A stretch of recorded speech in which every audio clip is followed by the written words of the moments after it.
ಬಾಂಗ್ಲಾ ಗಡಿಯಲ್ಲಿ ಬೇಲಿ ನಿರ್ಮಿಸಲು ಬಿಎಸ್ಎಫ್ಗೆ ಭೂಮಿ ವರ್ಗಾಯಿಸಿದ ಪಶ್ಚಿಮ ಬಂಗಾಳ ಸರ್ಕಾರ. ಚೊಚ್ಚಲ ಸಂಪುಟ ಸಭೆಯಲ್ಲೇ ಮಹತ್ವದ ನಿರ್ಧಾರ ಘೋಷಣೆ ಮಾಡಿದ ಸುವೇಂದು ಅಧಿಕಾರಿ. ರಾಷ್ಟ್ರದ ಗಡಿಯನ್ನು ಅಭೇದ್ಯ ಕೋಟೆಯಾಗಿಸಲು ಪಣತೊಟ್ಟ ಬಿಜೆಪಿ ಸರ್ಕಾರ.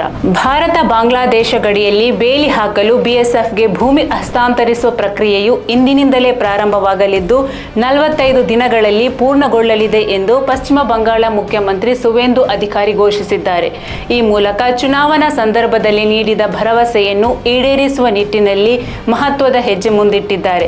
ಅವರ ಈ ನಿರ್ಧಾರವು ಬಾಂಗ್ಲಾದೇಶದಿಂದ ಅಕ್ರಮ ಒಳನುಸುಳುವಿಕೆಯನ್ನು ತಡೆಯುವ ಮತ್ತು ದೇಶದ ಗಡಿಯನ್ನು ಅಭೇದ್ಯ ಕೋಟೆಯನ್ನಾಗಿಸುವ ನಿಟ್ಟಿನಲ್ಲಿ ಮಹತ್ವದ ಪಾತ್ರ ವಹಿಸಲಿದೆ. ಚೊಚ್ಚಲ ಸಂಪುಟ ಸಭೆಯ ಬಳಿಕ ವರದಿಗಾರರೊಂದಿಗೆ ಮಾತನಾಡಿದ ಅವರು, ದೇಶದ ಗಡಿಯಲ್ಲಿ ಬೇಲಿ ಹಾಕಲು ಬಿಎಸ್ಎಫ್ಗೆ ಭೂಮಿ ವರ್ಗಾವಣೆಗೆ ಪಶ್ಚಿಮ ಬಂಗಾಳ ಸರ್ಕಾರ ಅನುಮೋದನೆ ನೀಡಿದೆ.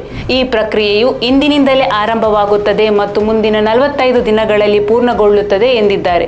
ಅಷ್ಟೇ ಅಲ್ಲದೆ ಕೇಂದ್ರದ ಪ್ರಮುಖ ಆಯುಷ್ಮಾನ್ ಭಾರತ್ ಆರೋಗ್ಯ ಯೋಜನೆ ಮತ್ತು ಕೇಂದ್ರ ಸರ್ಕಾರದ ಹಲವು ಇತರ ಯೋಜನೆಗಳನ್ನು ಕೂಡ ರಾಜ್ಯದಲ್ಲಿ ಅನುಷ್ಠಾನಗೊಳಿಸುವುದಾಗಿಯೂ ಅವರು ಘೋಷಿಸಿದ್ದಾರೆ. ಚುನಾವಣಾ ಪ್ರಚಾರದ ಸಮಯದಲ್ಲಿ ಕೇಂದ್ರ ಗೃಹ ಸಚಿವ ಅಮಿತ್ ಶಾ ಅವರು ಭರವಸೆ ನೀಡಿದಂತೆ ಶಾಲಾ ಉದ್ಯೋಗ ಅರ್ಜಿದಾರರ ವಯೋಮಿತಿಯನ್ನು ಕೂಡ 5 ವರ್ಷಗಳ ಕಾಲ ವಿಸ್ತರಿಸುವ ಪ್ರಸ್ತಾವನೆಯನ್ನು ಸಚಿವ ಸಂಪುಟ ಅನುಮೋದಿಸಿದೆ ಎಂದಿದ್ದಾರೆ.